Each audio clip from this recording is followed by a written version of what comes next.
fate was suffered by these two innocents? What role did their uncle, the ambitious King Richard III, play in their disappearance? Could two skeletons found buried under an ancient stairway hold the answers? We'll go in search of history to solve the baffling mystery of the missing princes of England.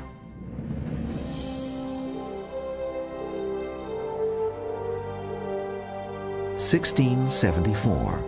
Workmen charged with the demolition of an ancient staircase in the centuries-old Tower of London uncover what appear to be the skeletons of two children. The discovery reignites a controversy then already 200 years old. Could these be the bones of two former heirs to England's throne, Prince Edward and his brother Richard, last seen in 1483 while under the care of their uncle, King Richard III? Are the skeletons evidence of a diabolical murder, or part of a centuries-old conspiracy to destroy the reputation of one of England's finest kings? To solve this mystery, perhaps the first step is to examine the writings that have fixed Richard III in the popular imagination as a hunchbacked villain capable of murdering innocents. Writings created in a politically charged atmosphere of rivalry between competing family dynasties. In the fall of 1592, patrons of London's Globe Theatre were treated to the premiere of a new play by the popular writer William Shakespeare. Now is the winter of our discontent made glorious summer by this son of York, and all the clouds that lowered upon our house in the deep bosom of the ocean buried. The tragedy of King Richard III was the saga of an evil monarch who reigned over 100 years earlier. The new play was an instant hit, but was it based on fact or fiction? When Shakespeare's Richard opened, Queen Elizabeth I sat on the throne, the latest in an uninterrupted line of Tudor monarchs, starting with Elizabeth's grandfather, Henry Tudor, who himself had defeated the real Richard III in battle. Upon seizing power over Richard's family, the Yorkist dynasty, the Tudors immediately paid royal historians to tell the Tudor version of their family's ascendance. Not daring to disappoint their Tudor patrons, these writers didn't paint a pretty picture of Richard or his York family. He was close and secret, a deep dissembler, lowly of countenance and arrogant of heart. Sir Thomas More. Thomas More's biography made him truly monstrous. And there were earlier stories of Richard in the Chronicles that Shakespeare consulted. All of them emphasize a kind of deformity and a kind of evil. But we have to remember that those historians were being paid by the Tudor sovereigns who had a great stake in showing that the last of the York kings was evil, to legitimate the triumph of Henry Tudor coming in and becoming Henry VII of England. So Shakespeare's sources are biased to begin with. Shakespeare's Richard was a wretch without peer, a heartless despot who could convincingly intone, "Conscience is but a word that cowards use, devised at first to keep the strong in awe. Our strong arms be our conscience, swords our law." In the play, Richard is responsible for no less than 5 murders, the most dastardly of which is the cold-blooded killing of his 2 nephews, the rightful heirs to the throne he usurped. That has engendered tremendous historical controversy and debate, because I think we have no solid evidence that the historical Richard did this. But the legend was that he did. And I think it raises the historical question, who was the real Richard? We need to know, because history is a matter of fact, and we have to know, was this very charming monster that Shakespeare created on the stage anything like the actual King Richard? The search for the man who would come to embody royal corruption and preside over the end of a kingdom begins in England's cold and rugged North Country. Born on October the 2nd, 1452, Richard Plantagenet was born the 12th of 13 children in a prominent aristocratic family. One of the many myths about Richard III, put forth by Thomas More, Shakespeare, and others, and still widely believed, is that Richard was somehow deformed at birth, perhaps a hunchback. I that am curtailed of this fair proportion, cheated of feature by dissembling nature, deformed, unfinished, sent before my time into this breathing world scarce half made up. And therefore, since I cannot prove a lover, to entertain these fair, well-spoken days, I am determined to prove a villain, and hate the idle pleasures of these days. Though Richard was described as being smaller of build than his statuesque older brother Edward, there's little evidence that he bore any physical abnormalities. The contemporary descriptions of Richard, none of them mention a limp, a withered arm, or a humpback. He cannot have had a withered arm because he was a soldier.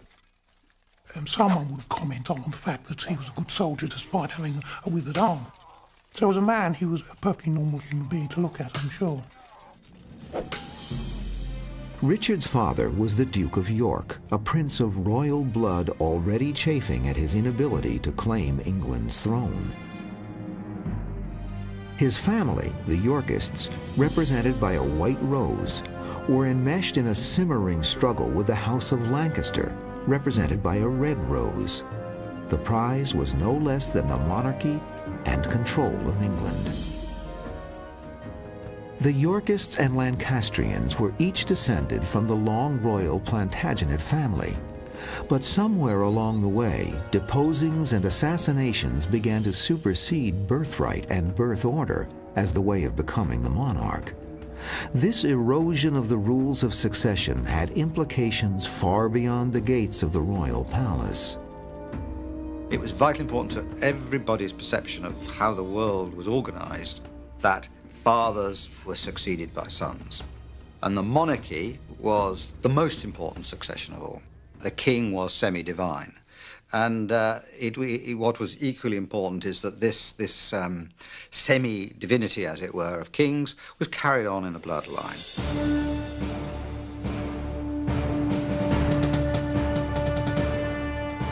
The young Richard grew up amidst this whirlwind of tension and turmoil.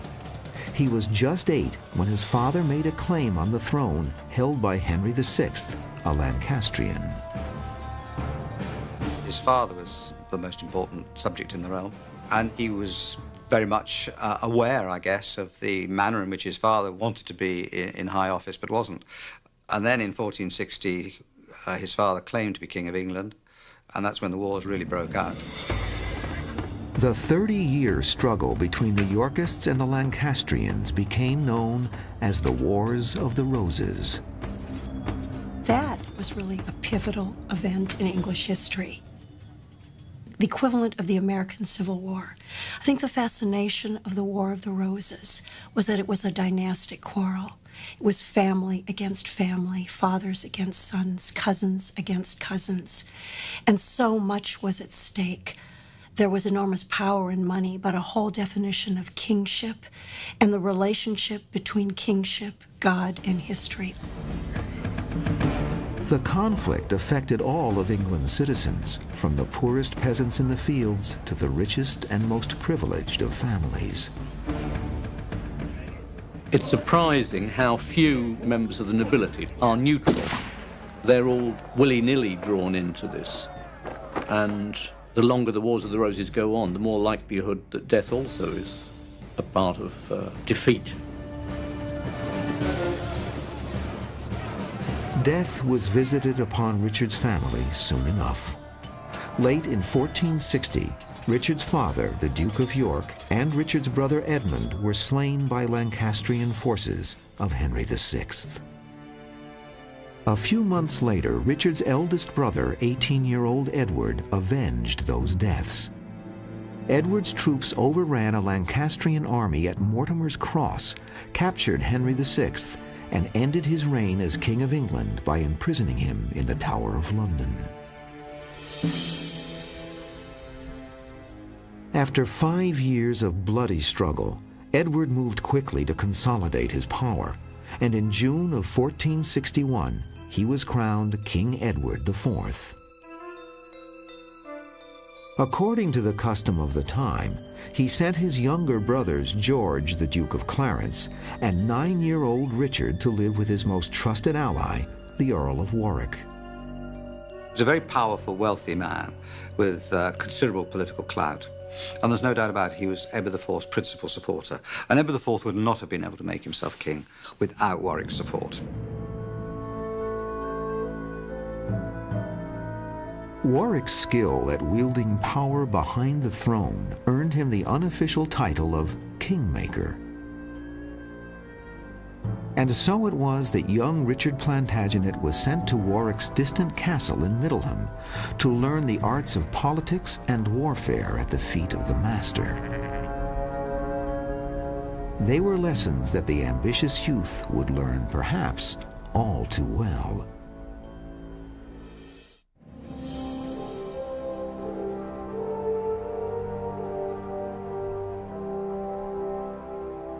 For 3 years, Richard and his brother George lived under the tutelage of their brother King Edward's chief supporter, famed kingmaker, the Earl of Warwick. But in 1464, their relatively peaceful lives were interrupted by an event well beyond their control. Their brother, King Edward, announced he had married in secret to Elizabeth Woodville, the widow of a Lancastrian, the family's sworn rivals. Elizabeth Woodville was a widow. She was older than Edward IV. She already had children by her first marriage. Not the normal person to become Queen of England. Londoners gossiped non-stop about Elizabeth.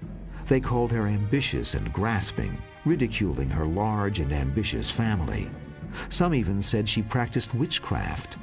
But the talk had little effect. She was Edward's wife, and she was Queen of England.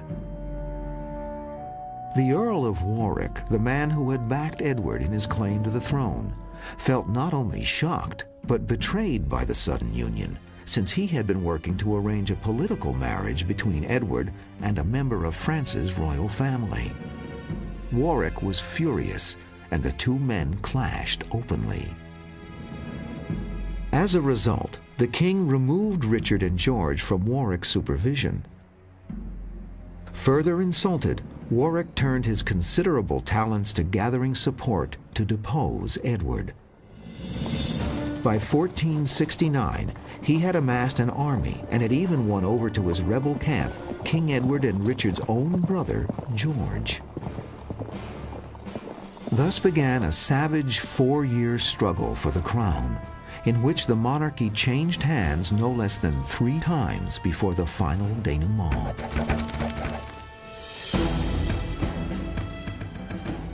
On Easter Sunday, 1471, King Edward IV killed Warwick and decimated his army at the Battle of Barnet. Edward's traitorous brother George surrendered and was cautiously granted forgiveness by the Yorkists. Just 3 weeks later, the 19-year-old Richard proved himself a masterful soldier as the Yorkist army crushed the Lancastrians once and for all at the Battle of Tewkesbury. Henry VI was deposed for the final time and again imprisoned in the Tower of London. He died a few hours afterward. Though the Yorkist chroniclers claimed he perished from pure melancholy, others point to an altogether different killer. One has to accept that, in all probability, Richard was the person who carried the orders to the Tower for Henry VI to be killed. You always killed the previous king.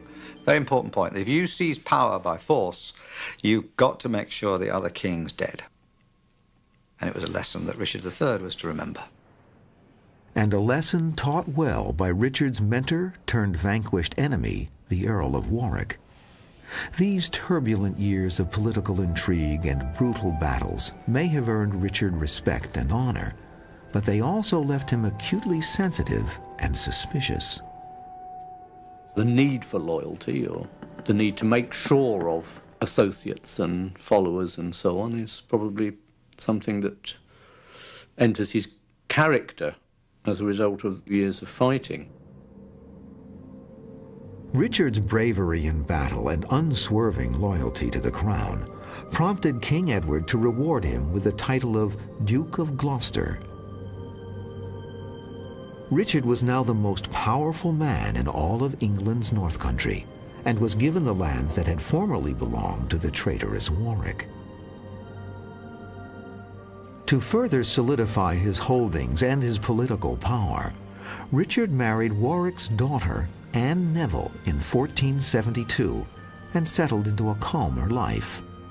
The following year, Richard's only child was born, named Edward after the king. Ruling England's North Country, Richard soon developed a reputation as a fair and honorable nobleman. I think he probably governed in a just manner. 15th century noblemen were not necessarily renowned for their regard for the law.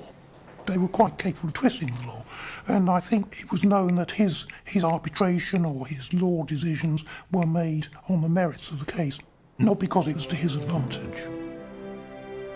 Even those who suspected Richard of having a dark side capable of brutality had to marvel at his steady leadership and devotion to his expansive duties.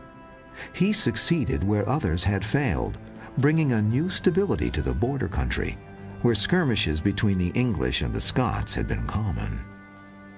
I think he probably did earn the respect of people who mattered in the north of England. And I think there's a lot to suggest that he was trying in this period so to build up his power that he was establishing himself as the head of a new great family in England, which was going to be a northern family. Before this new Camelot could begin, however, there were still a few family squabbles to iron out. By late 1477, King Edward had tired of traitorous brother George. Convicted of high treason, George was executed on February 18, 1478, reportedly drowned in a vat of his favorite Malmsey wine. Some said that Richard was the one who condemned George. Whether or not Richard was responsible has always been controversial. He certainly benefited from his death in some ways. He obviously never did anything to stop it. After over a decade of bloody turmoil, the York dynasty eased into 5 years of stable and unchallenged rule. Some say King Edward IV slackened too much, developing slothful habits and overindulging in rich food and drink. In 1483, this high life took its toll when unexpectedly Edward IV died, leaving behind 2 sons, Princes Edward and Richard. Edward, the oldest at 12, was too young to immediately ascend to the throne. Who would take command of the House of York and thus reign over England?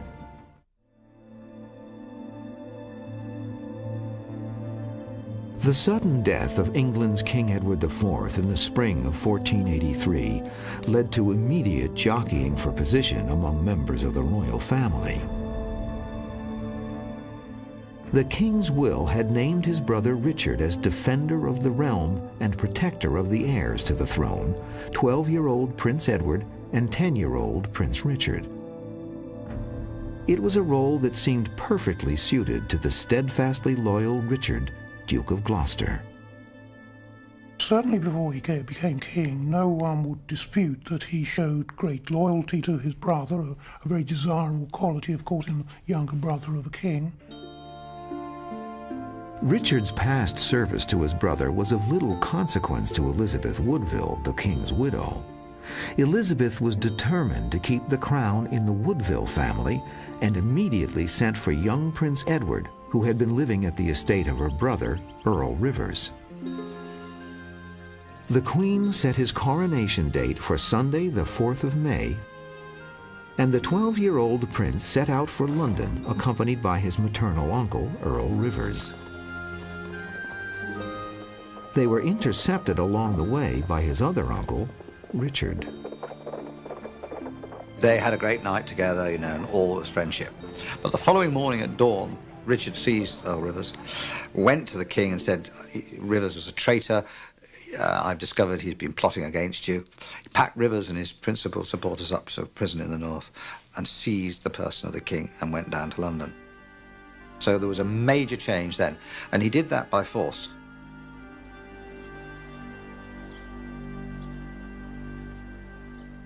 Richard installed young Edward in the royal apartments at the Tower of London to await the coronation.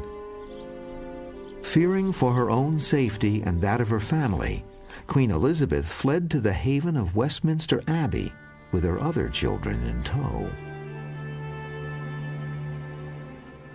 Soon after, the Royal Council confirmed Richard's status as defender of the realm and protector of the future king. The lessons Richard learned long ago were being put to the test, but his most outrageous acts were yet to come. In early June, the Royal Council, acting on Richard's orders, persuaded Queen Elizabeth to release 10-year-old Prince Richard from Westminster Abbey, ostensibly so he could attend his brother's coronation. But Richard had other plans. On the 13th of June, 3 days later, he took everybody surprised at a council meeting when he accused Lord Hastings, who'd been one of his principal allies, of plotting against him. And he took Hastings outside and he was summarily executed. That really takes people's breath away. Government grinds to a standstill because something has snapped here, and Richard therefore is capable of all sorts of things that have been unthinkable in the past, the most unthinkable being usurpation of the crown itself. There was more to come. The day before Prince Edward's scheduled coronation, a prominent bishop announced from the pulpit that both Princes Edward and Richard were illegitimate. With just one well-placed rumor, the princes had gone from royal heirs to bastards. It soon became apparent that it was the prelude to Richard making himself king. And within a week, he had got people to publicise the fact that he'd discovered that Edward V was illegitimate, so was his brother, and that they couldn't become king. And other agents made sure that he was then nominated to take his place. Those that might have been opposed were probably taken by surprise completely. And he was crowned king on the 6th of July. The coronation of Richard III and his wife Anne at Westminster Abbey was a magnificent affair, attended by thousands. But Londoners were already grumbling about Richard's grab for power. Some said the princes never had a chance at the throne. The two sons of Edward IV found themselves stripped of their royal birthright and living behind the closed doors of the ominous Tower of London.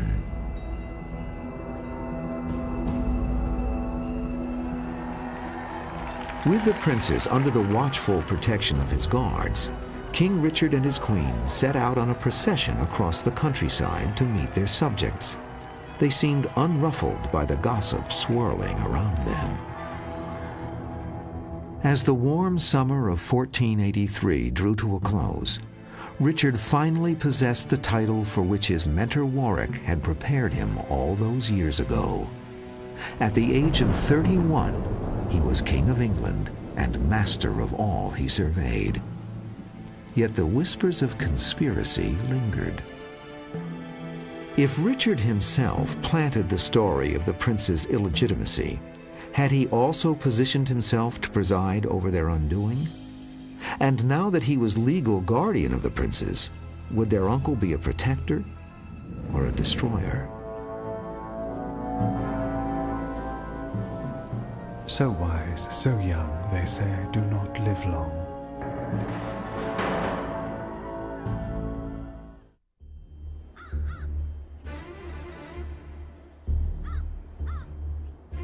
Late summer, 1483.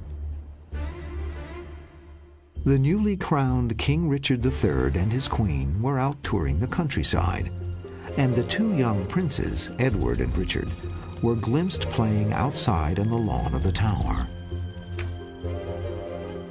They were seen shooting in the grounds, presumably bows and arrows. And that's the only reported sighting of them. They were removed, as one contemporary said, from men's sights and never seen again. Never seen again, live or dead. The disappearance of the princes ignited a firestorm of rumors. Some claimed that the boys had been murdered, smothered with pillows while sleeping, and many of the stories implicated their protector and uncle, King Richard III. Life was relatively cheap, particularly in high politics. People who lost out in battle, lost office, lost power, as often as not were killed. That was the risk they took. But the one thing that I think was unusual, unprecedented, was for two children who had not exercised political power at all. They had had no chance. And that's what marks Richard III out from any other of the usurpers of the 15th century. And people believed that he was responsible for their deaths. Richard refused to respond publicly to these allegations. That decision to keep silent would stir debate among historians for years to come. But there were more immediate concerns affecting the embattled monarch.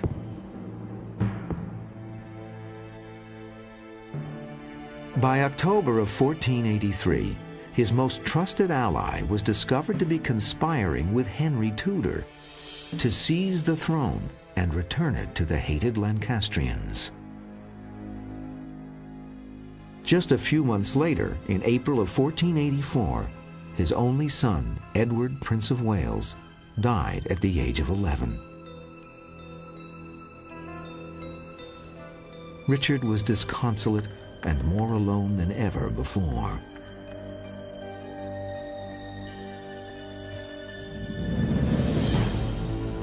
By August of 1485, Henry Tudor had assembled an army and landed in South Wales to challenge Richard for the throne.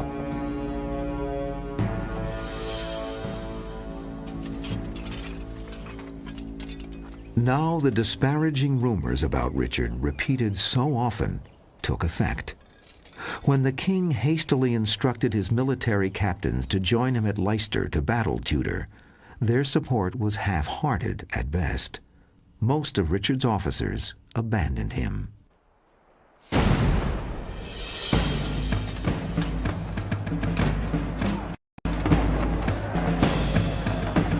August 22nd, 1485, the Battle of Bosworth.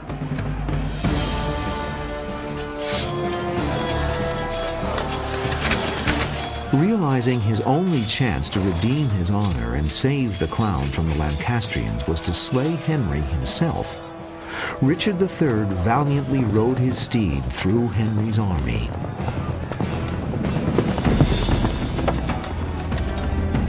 Just within sight of his nemesis, he was cut down and killed.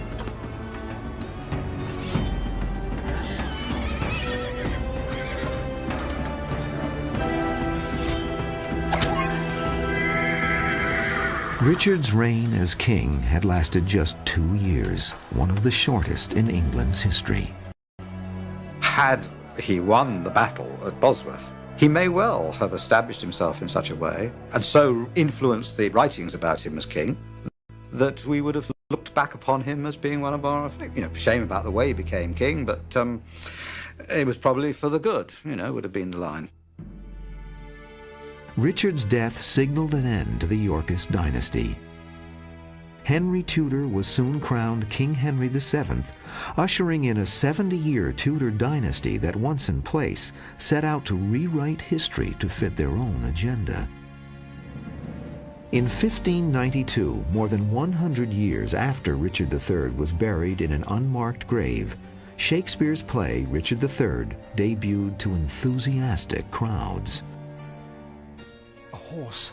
A horse! My kingdom for a horse! For better or worse, the bard's immortalization of Richard made him one of the most infamous members of England's royalty, and helped prolong a debate over Richard's action that began when he ascended to the throne in 1483. He is a monstrous but very charming character, guilty of any number of crimes. The issue today is that we don't know exactly what is the reality of this character. We don't know which crimes he was actually guilty of, particularly the most heinous of crimes, the death of the little princes. Shakespeare and Thomas More condemned Richard as a murder-happy rogue, while in later years historians lauded his even-handed leadership and natural gift for diplomacy. Will we ever learn the truth of Richard's character, and whether he actually played a role in the disappearance of his nephews, the two princes?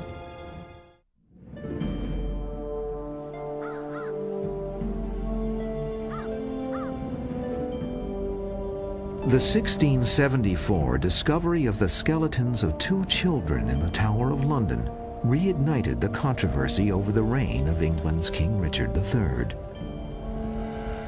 They were excavating in the tower some steps which led up to the White Tower, which is the main keep there. And they found these bones, the bones of two young people. 4 years later, remains thought to be the same as those discovered earlier were interred in a proper burial service at Westminster Abbey. Perhaps the princes had reached their final resting place. But if these were the princes, who had ushered them unto the great beyond? Some historians point the finger directly at Richard III himself. He had decided to seize the initiative, actually make himself king, when he had no right to make himself king. Instead of waiting to see what happened, accepting fate, he decided to determine fate, to control fate, take it over. And that's what he did. He took the throne. I have no doubt in my own mind that he was responsible for the death of the two princes. But some researchers suggest others had both the means and motive to dispatch the youthful princes. There's no evidence proving the princes weren't alive when Henry VII was crowned. And if they were still prisoners, the new Tudor king had little reason to spare the lives of any potential competitors for the throne. He couldn't possibly afford to let them live because he'd married their sister. He had repealed the Act of Titulus Regius, which made them illegitimate. They then became before their sisters in line. So he had to get rid of them if they were still alive.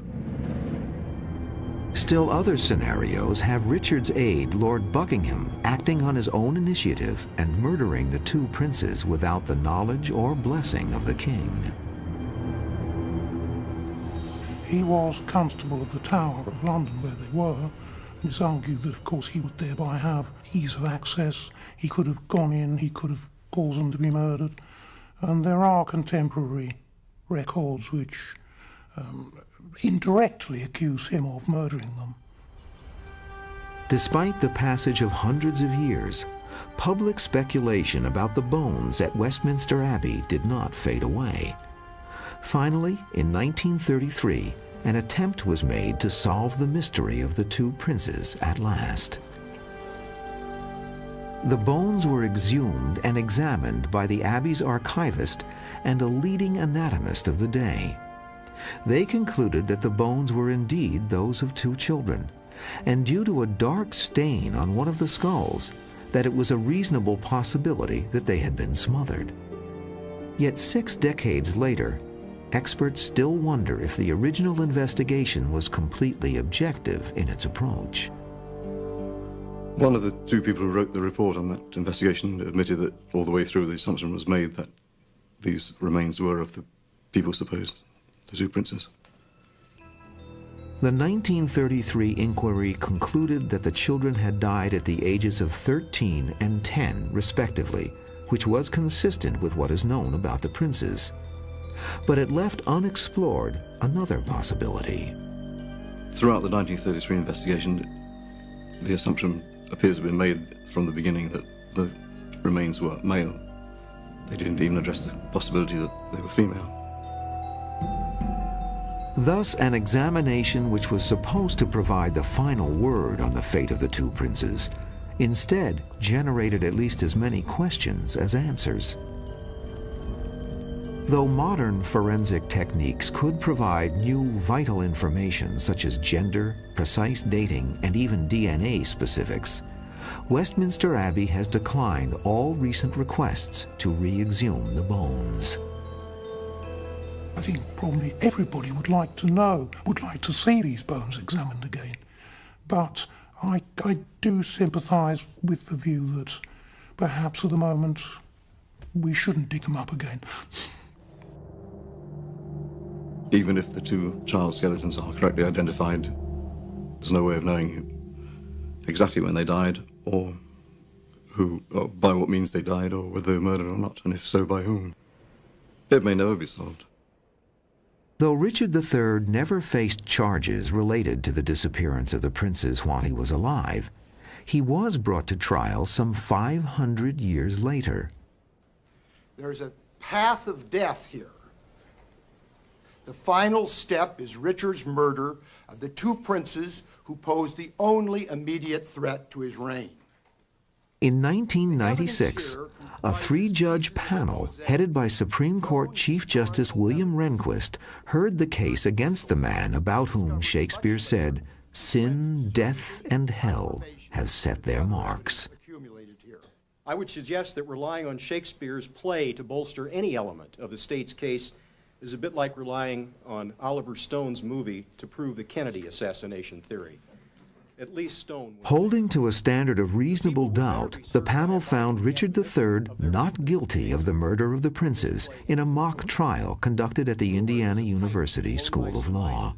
Jealousies and conjectures. Exonerated in at least one court of law, but still guilty in the eyes of many, Richard III maintains his grip on the public's imagination more than half a millennium after his spectacularly brief 2-year reign. Now, as then, observers find themselves at odds over his actions, his nature, and his legacy. Was he simply a pragmatic politician of his time, making hard but just decisions to protect England's monarchy in an era of strife and turmoil? Or an amoral monster with only his own selfish interests at heart? You have a man here who did have great ability, somebody who'd been really quite admirable and perceived as being quite admirable in the world's eye, who, at the moment of truth in 1483, was not prepared to accept normal political norms. I don't believe that Richard was an evil person. I don't think there is any contemporary evidence that he was evil, or indeed that he was particularly bad. I think he was a typical 15th century nobleman, a man of his times. I suppose I'm antagonistic to him, not because he's a failure necessarily, but because Richard is not just putting the knife into his brother's sons, he's really doing down the whole Yorkist dynasty. Richard III would, of course, want to be remembered as a wise and just monarch, a brave hero in the field of battle.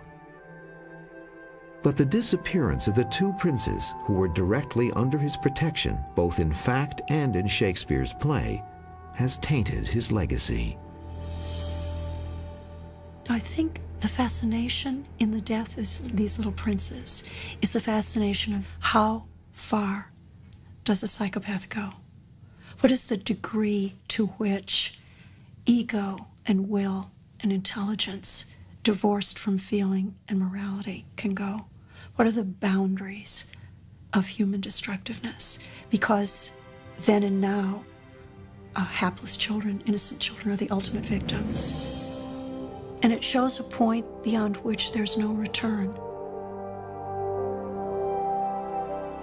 Perhaps the life of Richard III continues to capture our interest because of the warnings implicit in its telling about the seductive nature of power and how easy it is to go too far.